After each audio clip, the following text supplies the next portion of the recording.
He is going to keep a lower profile than Michael Barrymore at a pool party. Welcome to WatchMojoUK, and today we're looking at Adam Hill's most legendary rants and takedowns on the last leg. Before we begin, we publish new content every day, so be sure to subscribe to our channel and ring the bell to get notified about our latest videos. Can I just say, ahead of a potential trip to Moscow to watch Arsenal in a couple of weeks, I distance myself from your comments. Number 10. Government cuts. It's often not individual politicians in the firing line on the last leg, but decisions that the British government has taken as a whole. Considering the Tories have been in power since the last leg began, it's always them getting the brunt of the criticism. Disabled people make up to 8% of the population, but have borne 29% of the cuts, making them 9 times more likely to be affected than able-bodied people. This time, it was for cuts to the disability support announced in 2015, while austerity was still the government's main economic policy. Since the last leg features 2 disabled comedians as its hosts, these issues hit close to home. Meanwhile, how are the government dealing with the fact that they may not reach the legally binding target of fewer than 1 in 10 children in poverty by 2020? They're going to try to scrap the target. Hills also called them out for trying to change the definition of poverty so that fewer children were deemed to be in it. Wow. If we've learnt one thing from this government, it's that politicians really love screwing vulnerable children. Number 9. The DWP. More cases are surfacing of people being unfairly judged fit to work, including, this week, a man with no legs who lost his payments because he could, quote, climb stairs with his arms. More government policy. In 2017, the Department of Work and Pensions was in the news when people learned about its unfair disability assessments. Staff were given bonuses for how quickly they could assess people for disability benefits and also weren't medically trained, meaning they were unable to actually say accurately whether people could work or not. This government is slowly killing off a generation of disabled people. The only question is, are they doing it on purpose? Ask any disabled person you know in this country, and they'll tell you how humiliating the process is. Adam and Alex were both outraged to hear how terminal cancer patients were also being declared fit to work if they had longer than 6 months left to live. If you get 30% of your assessments overturned, you lose a day's pay. 40%, you lose a week. If you hit 50% of assessments being overturned, you lose a limb. Number 8. Tories on Twitter. Is it okay that Conservative campaign headquarters rebranded themselves as a fact-checking organisation during the leadership debate? In the lead-up to the 2019 election, the Conservative Party had the brainwave to rebrand the official CCHQ Press Twitter account as FactCheckUK, supposedly offering an unbiased look at things the Labour Party was saying in its campaign. This was against Twitter's terms of service, since it was, quite clearly, misleading the public by pretending to be an independent organisation, although the Tories didn't quite see it that way. I think they should have gone the whole hog, rename themselves Jeremy Corbyn. And then they can just tweet, you know, I'm a liar with a silly little beard, if that's what they want to tweet. If they're going to go the whole hog, yeah. It was only fact-checking that. Fact-check everything. The party was criticised, with their entire defence being that no one would have fallen for the lie. Who knows, but the Tories did win the 2019 election, so maybe FactCheckUK was more convincing than people on Twitter wanted to admit. Their attitude after was remarkable as well, because all the Tories just doubled down. None of them went, oh, sorry, we shouldn't have done that. They just went, no, get over it. Number 7. Gun violence. I mean, of all the weeks, for everything to happen at once, thankfully, Donald Trump is in the world. American politics are discussed frequently on the last leg, especially when there's another mass shooting in the States, which is, sadly, quite often. Hills was specifically talking about Trump's response to the 2016 shooting in Orlando, in which 49 people lost their lives. Donald Trump responded to the nightclub shooting in Orlando by saying, if you had guns in that room, even if you had a number of people having it strapped to your ankle or strapped to their waist where bullets could have flown in the other direction right at him, you wouldn't have had the same kind of a tragedy. He took particular issue with Trump's suggestion that the tragedy could have been avoided had even more people been armed with dangerous automatic weapons, something unthinkable in both the UK and Hill's native Australia. And that's the problem with giving guns to everyone. It only works if everyone agrees on who the bad guys are. And here's the thing, whenever there's a mass shooting, gun sales go up in America. We know that. He perfectly captured how it feels to be on the outside of the US looking in, frustrated with how little the people in charge seem to care about the violence. Number 6. Donald Trump.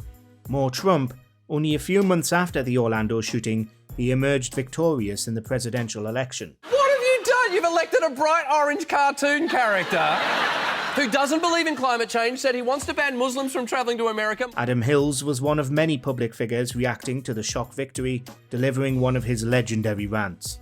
For a moment, it felt like world events couldn't get any worse than 2016, and the horror around the world was palpable. I needed that. Oh, that's much better. Oh, it's been just burning. That was what it looks like when a man gets rid of a tumour.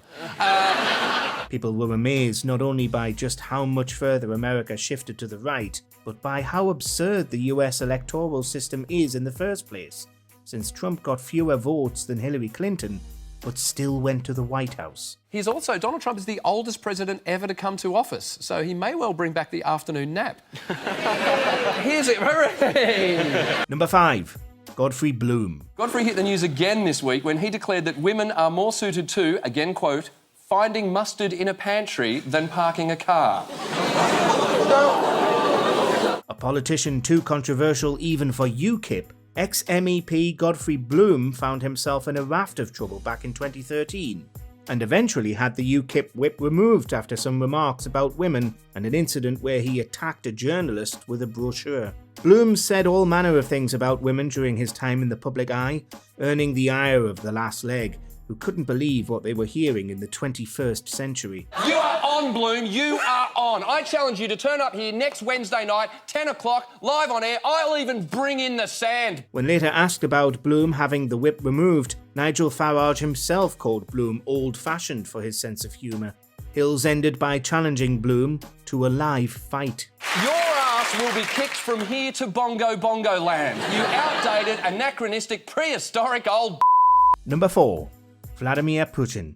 In 2018, all eyes were on Russia for another reason, the Salisbury poisonings, in which the Skripals almost died after being poisoned with a nerve agent in Wiltshire. Is it okay that I'm on Russia's side during this nonsense, hashtag innocent until proven guilty? No, it's not. Not okay to be on Russia's side. Hills had a lot of thoughts on this when someone wrote into the show saying we shouldn't blame the Kremlin or Putin for what had happened until we knew for sure. It's now entirely possible that the Russian state has used a nerve agent on European soil for the first time since World War II. It was ultimately proven that the Kremlin was responsible for what happened to the Skripals, surprising nobody, in a disastrous political move for Putin.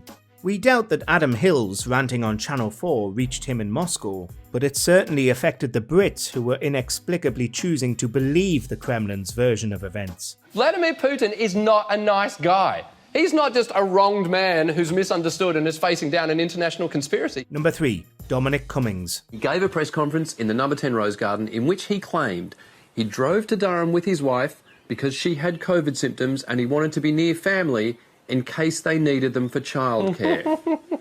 Hills found himself remotely hosting the last leg all the way from Melbourne during the COVID lockdowns in 2020, the same week that the Barnard Castle scandal emerged. Now, Durham police have said that Cummings might have broken lockdown rules, but it was a minor offence and there would be no follow-up. But it looks bad. If you've forgotten, it came out that during the pandemic, advisor Dominic Cummings had driven all the way to Durham with his wife and child while they were ill, supposedly to get an eye test at known tourist trap Barnard Castle while sick with COVID. This looks like it's arrogant and stupid, and it shows disdain for every single person that missed the birth of their child, the funeral of their parent. Unsurprisingly, the boys on the last leg had a lot to say about this, just like everybody else in the country. I'm no expert, but is it the safest thing in the world to check your eyesight by driving?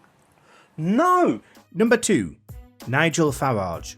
Back to Brexit. Following the results of the referendum, it soon came out that some of the promises the Leave campaign had made weren't entirely based in reality. I know I said I wouldn't get angry, but he didn't even make it to 7 a.m. before admitting that the basis for the Leave campaign was a steaming pile of...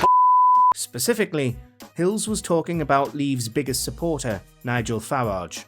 In the years since Brexit, it's become clear that nothing the Leave campaign said has really come to fruition, and we still have plenty of EU laws restricting us. This is a man who doesn't think climate change is a problem, wants to scrap pollution limits on power stations, and has taken up smoking again because, in his words, I think the doctors have got it wrong on this one. Adam drawing a comparison between Farage and Rolf Harris was definitely a bold choice, though. One which, if it had been just a little bit further over the line, could have been libelous. Even if getting out of the EU was the right thing to do, we followed the wrong man there. That's like being led into Disneyland by Rolf Harris.